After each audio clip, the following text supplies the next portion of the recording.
नहीं जाने दूंगा। और जाओ तुम परनी साचों की, जाओ तुम परनी साचों की, अब आँच नहीं आने दूंगा।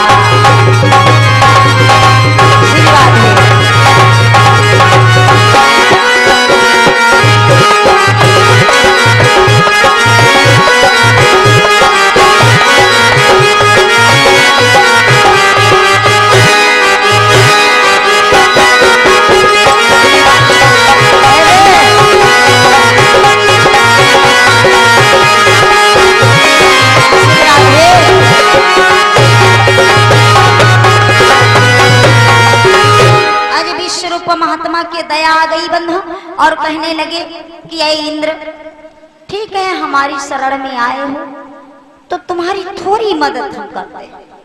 जाओ, मैं नारायण कवच दे रहा हूं, इसको लेकर के जाओ और निश्चरों पर चढ़ाई कर दो, तुम्हारा इंद्रासन तुमको मिल जाएगा। इंद्र क्या किया, नारायण कवच को लेकर के आए और निश्चरों पर चढ़ाई कर दिया। कुछ दिन में इंद्र का इंद्रासन पुनः मिल गया। लेकिन अब जरा विचार करें बंधु, जब इंद्र का इंद्रासन मिल गया तब तो इंद्र के अभिमान आ गया।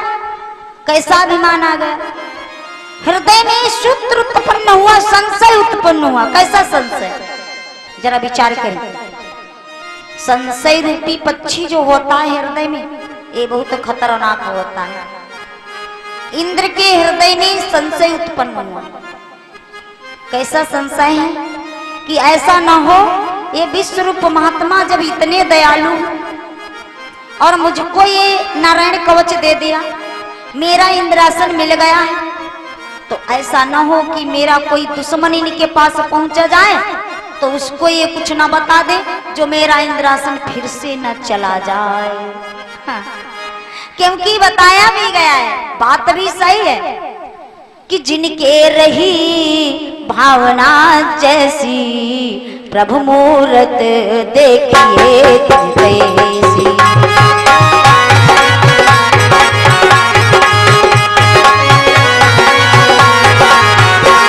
ओ जिनके रही भावना जैसी, प्रभु मूरत देखिए तैसी।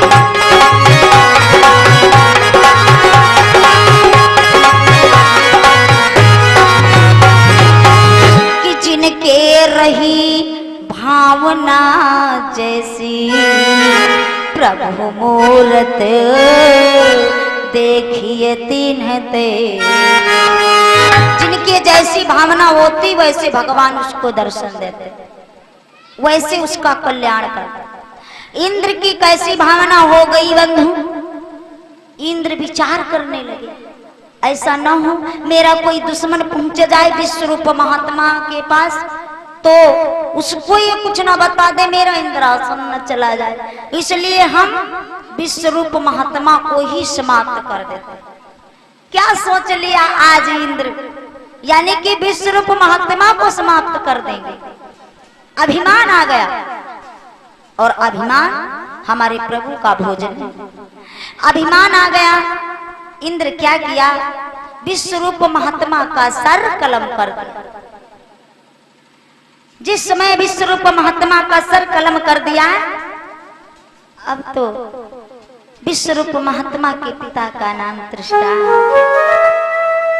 त्रिष्टा को जब ये खबर मालूम हुई कि मेरे बेटे का वध इंद्र कर दिया, तो त्रिष्टा क्या किया, एक बहुत बड़ी यज्ञ किया और उसी यज्ञ में वृत्तासुर राक्षस को प्रकट किया। वृत्तासुर राक्षस जिस समय प्रकट हुआ तो कहने लगा, बोलो हमको किस लिए बुलाया गया। तो कहते हैं त्रिष्टा, तुमको बुलाया इसीलिए गया है कि जाओ देवताओं पर चढ़ाई कर दो और इंद्र का इंद्रासन छीन करके लाओ। आज वृत्तासुर राक्षस देवताओं पर चढ़ाई कर दिया बंधु, और इंद्र का इंद्रासन फिर से छीन गए। अब तो इंद्र मारे मारे घूम रहे, क्योंकि ब्रह्मा जी की शरण में जाते। ब्रह्मा जी कहने लगे देखो तब की तो हम बचा देते, लेकिन अब की नहीं बचा पाएंगे। तुमने जो है विश्वरूप महात्मा को ही समाप्त कर दिया। इंद्र बहुत रो रहे, बहुत गिड़गिड़ा रहे, ब्रह्मा जी की शरण में जाते, विष्णु भगवान की शरण में जाते, कहीं ठौर नहीं मिल रहा। ब्रह्मा जी कहने लगे क्या बताऊं, तुम बहुत बड़ी गलती कर देते हो, अब मैं कहाँ जाऊं, क्या करूं। जब इंद्र रोने लगे, बहुत गिड़गिड़ाने लगे, तो ब्रह्मा जी कहने लगे चलो हम बताएं, भोले बाबा की शरण में चलते हैं, भोले बाबा की शरण में चलते हैं, क्योंकि भोले बाबा वृत्तासुर राक्षस का मरने का उपाय जरूर बताएं। आज इंद्र को लेकर के ब्रह्मा जी विष्णु भगवान भोले बाबा की शरण में आए। भोले बाबा से कहने लगे कि प्रभु ये वृत्तासुर राक्षस कैसे मरे, क्या किया जाए। तो भोले बाबा कहने लगे वृत्तासुर राक्षस तो मर सकता है, मेरे 5 बाण हैं, अगर वो 5 बाण मिल जाए तो वृत्तासुर राक्षस मर सकता। अब जरा विचार करें, 5 बाण वो भोले बाबा के कहां हैं। विष्णु भगवान कहने लगे कि 5 बाण आखिर हैं कहां। तो भोले बाबा कहने लगे हमारे शिष्य परशुराम के पास है 5 बाण। परशुराम को बुलाया गया, परशुराम से पूछने लगे भोले बाबा कि 5 बाण तुमको हम दिए थे वो कहां है। परशुराम कहने लगे कि अरे प्रभु आप ही तो कहा था कि ये मेरे 5 बाण पृथ्वी पर नहीं रखे जाए। मैं बहुत दिन तक उनको लिए खड़ा रहा, जब कोई नहीं मांगा तो मैं वो 5 बाण एक महात्मा को धरोहर में दे दिया। श्री सुखदेव जी महाराज कहते हैं राजा परीक्षित से कि राजन वो कौन सा मनुष्य है, जरा विचार कर, मृत्युलोक का।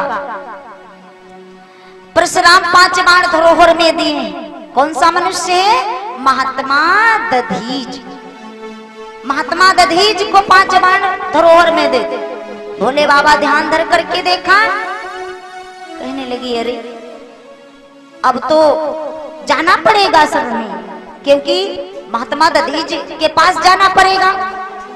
एक महान संत है महात्मा दधीच। अच्छा, ये महात्मा दधीच जो थे एक कन्नौज नगर के राजा थे। बहुत दिन तक 5 बाण लिए खड़े रहे महात्मा दधीच भोले बाबा के। जब कोई नहीं मांगा तो महात्मा दधीच 5 बाणों को घोट घोट करके पी गए। 5 बाणों को घोट घोट करके पी गए। महात्मा दधीच जो हैं एक कन्नौज नगर के राजा थे। अच्छा, इनके कुष्ठ रोग कैसे हो गया, ये भी बात समझनी। एक दिन ये खेल खेल में गंगा जी में थूक दिया था, और एक कुंवारी कन्या के प्यास लगी तो वो पानी पीना चाहा सरोवर से। तो क्या किया, अपने हाथों से थोड़ा जल उठाया सरोवर से, और जो ही पीना चाहा तो क्या देखा कि हाथों में थूक आ गया, हाथों में थूक आ गया। कन्या आज महात्मा दधीच को श्राप दे दिया। क्या श्राप दे दिया कि जो दुष्ट ऐसा कर्म किया हो, गंगा जी ने थूक दिया हो, उसके कुष्ठ रोग हो जाए। महात्मा दधीच के कन्या की श्राप लग गई, कुष्ठ रोग हो गया। अच्छा, पहले तो दवाइयां नहीं थी, पहले जो है जड़ी बूटियों वाली दवाइयां थी। महात्मा दधीच बहुत सी दवाइयां की, पर इनका कुष्ठ रोग नहीं ठीक हुआ। लेकिन महात्मा दधीच मन में विचार किया कि अब हम दवाइयां नहीं करेंगे, अब हम सारे तीर्थों का भ्रमण करेंगे। महात्मा दधीच नैमिष में पहुंच गए। अच्छा, जो हमारे यहाँ का नैमिष तीर्थ है, ध्यान दें, जो हमारे यहाँ का नैमिष तीर्थ है, ये पावन है, श्रेष्ठ है, पवित्र है, क्योंकि सर्वप्रथम हमारे प्रभु नैमिष में प्रकट हुए हैं, इसलिए ये श्रेष्ठ है, बड़ा तीर्थ। पहले ये तीर्थ नहीं था, पहले ये नीम का वन था, लेकिन महात्मा दधीच जब नैमिष की भूमि पर आए तो इनका कुष्ठ रोग धीरे धीरे ठीक होने लगा, धीरे धीरे ठीक होने लगा। महात्मा दधीच वही स्थान पवित्र चुन लिया और वहीं बैठ गए, तपस्या करने लगे, प्रभु की भक्ति करने लगे। आज भोले बाबा, विष्णु भगवान, ब्रह्मा जी, इंद्र वहीं आते कहा, नैमिष तीर्थ में। महात्मा दधीच जहां तपस्या कर रहे हैं, ध्यान देना। श्री सुखदेव जी महाराज राजा परीक्षित से कहते हैं कि राजन, वही है मनुष्य मृत्युलोक का महात्मा दधीच, जिसकी शरण में देखो देवता जाते, और जबके लिए हम सब लोग भगवान की शरण में जाते, बोलो जाते है ना। लेकिन मृत्युलोक का मनुष्य जिसकी शरण में आज हमारे प्रभु जाते, भगवान जाते, महात्मा दधीच की शरण में, और कहते हैं महात्मा हम पर कृपा करो। महात्मा दधीच कहने लगे, अरे भगवान हम क्या कृपा करने वाले हैं, बोलो हमारे लिए क्या सेवा है। तो कहने लगे भोले बाबा कि महात्मा दधीच से कि महात्मा मेरे 5 बार तुमको मिले, किसी ने दिया। महात्मा दधीच कहने लगे मिले तो प्रभु, लेकिन बहुत दिन तक मैं उनको लिए खड़ा रहा, जब कोई नहीं मांगा तो मैं वो 5 बाणों को घोट घोट करके पी गया। भोले बाबा कहने लगे बस बस बस महात्मा, 5 बाणों को मेरे घोट घोट करके पी गए, कोई बात नहीं, अब मुझको अपनी हड्डियां दे। महात्मा दधीच कहने लगे मांगे से तो भीख नहीं मिलती है ना, मांगे से तो भीख नहीं मिलती, और अपनी हड्डियां आप दे दे। ठीक है, अगर हमारी शरण में आए हो तो हम जरूर देंगे। महात्मा दधीच कहने लगे भगवान प्रभु मेरी एक विनय है, क्या विनय है कि मैं चाहता हूं सारे तीर्थों का भ्रमण करूं। भोले बाबा कहने लगे महात्मन जब तक आप सारे तीर्थों का भ्रमण करोगे तब तक देवताओं का क्या हाल होगा, इसलिए मैं सभी तीर्थ यहीं बुलवा दूं। कहां, नैमिष में। हर वर्ष में फागुन के महीने में बहुत गंभीर मेला लगता है नैमिष में, जरा जाओ गौर से देखो, सब घट भर भर करके रखे जाते, समस्त तीर्थों का जल वहां इकट्ठा होता, समस्त देवी देवता वहां आते हैं। भोले बाबा कहने लगे हम यही सारे तीर्थ मंगवा रहे हैं, समस्त तीर्थों का जल यही मंगवा रहे हैं, सभी देवता आएंगे। महात्मा दधीच कहने लगे भगवान हमको कैसे पता चलेगा कि कौन सा तीर्थ यहाँ आया।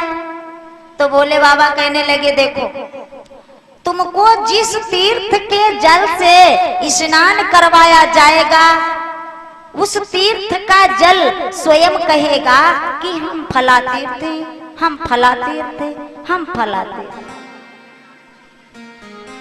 महात्मा दधीच कहने लगे ठीक है, कोई बात नहीं है, अगर आपकी ऐसी ही इच्छा है कि सारे तीर्थ यही नैमिष में आएंगे तो मंगवाओ प्रभु। भोले बाबा समस्त तीर्थों का जल मंगवाया, समस्त तीर्थों का जल मंगवाया, महात्मा दधीच को स्नान करवाने। जिस तीर्थ के जल से स्नान करवा रहे हैं उस तीर्थ का जल स्वयं कह रहा है कि हम फला तीर्थ हैं, हम फला तीर्थ हैं, हम फला तीर्थ। बंधु आज महात्मा दधीच को स्नान करवाते गए, करवाते गए, करवाते गए, करवाते गए, जल गिरता गया, गिरता गया, गिरता गया। नैमिष का एक नाम और पड़ गया, मिश्रित। कैसे पड़ गया? कि जो जल गिरता गया, महात्मा दधीच को स्नान करवाते गए, जल गिरता गया, पृथ्वी का जो नीचा हिस्सा होता है जा करके जल मिल गया, इसलिए नैमिष का नाम मिश्रित भी पड़ गया। आज महात्मा दधीच को इस प्रकार से स्नान करवाया भोले बाबा। जिस तीर्थ के जल से स्नान करवा रहे हैं, वो तीर्थ का जल कहता है कि हम फला तीर्थ हैं, हम फला तीर्थ हैं, हम फला तीर्थ। इसीलिए बताया भी गया कि नैमिष में केवल मनुष्य नहीं जाते, वहां देवता भी आते, कि केवल मनुष्य तन धारी ही उस जगह न आते जाते हैं।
क्योंकि नैमिष जो है श्रेष्ठ है, पावन।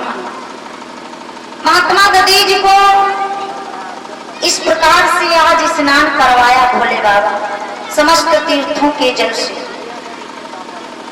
जब स्नान करवा दिया तो महात्मा दधीच कहने लगे, प्रभु अब ऐसा करो कि मेरे शरीर पर नमक छिड़क दो, मैं समाधि ले रहा हूं, मेरे शरीर पर नमक छिड़क दो और मेरा मांस गौओं से चटवा दो। धन्य हुए ऐसे ऐसे महान पुरुष संत।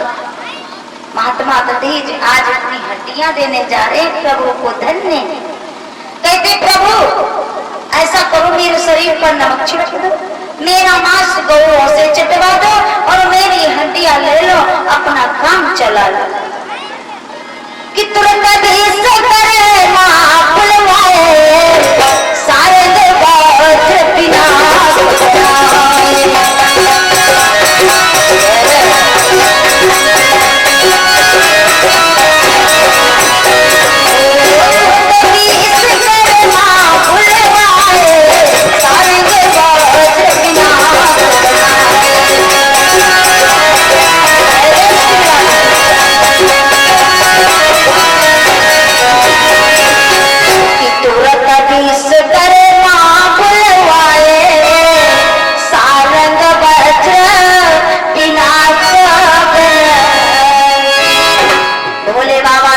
विश्वकर्मा को बुलाया और महात्मा दधीच की हड्डियों से 3 शक्तियां बनवाई गई।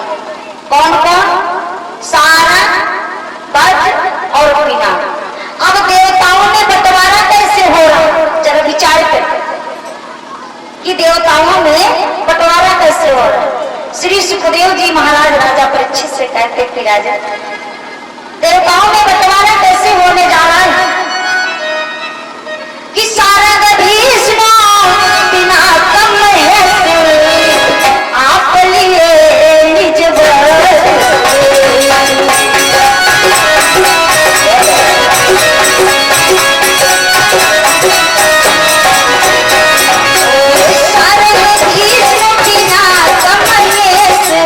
आप लिए निज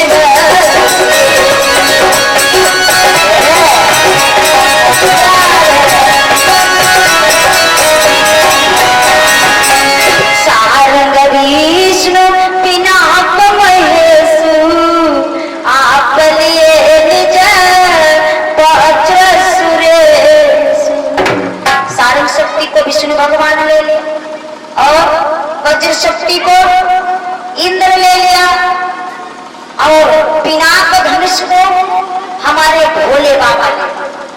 तो श्री सुखदेव जी महाराज कहते राजा परीक्षित से कि राजन, जो पिनाक धनुष को भोले बाबा लिया है, वही पिनाक धनुष महाराज जनक के वहां रखा गया है, जो कि हमारे मर्यादा पुरुषोत्तम प्रभु राम तोड़ते हैं। क्योंकि महात्मा दधीच की हड्डियों से बनाया गया शिव जी का पिनाक धनुष, जो कि हमारे मर्यादा पुरुषोत्तम प्रभु राम त्रेता में तोड़ते। सुखदेव जी महाराज आज इतनी कथा राजा परीक्षित को सुनाया है कि राजन, अच्छे कर्म करो, अच्छे संस्कार करो, अच्छे बनो, जब तक जीवित रहो तब तक राम चले, और मर भी जाओ तब भी राम चले। अपना ध्यान प्रभु के चरणों में लगाओ, वो तुच्छ तुम्हारा कुछ नहीं कर पाए। प्रेम शिवले श्री सुखदेव जी महाराज, प्रेम शिवले सदगुरु भगवान की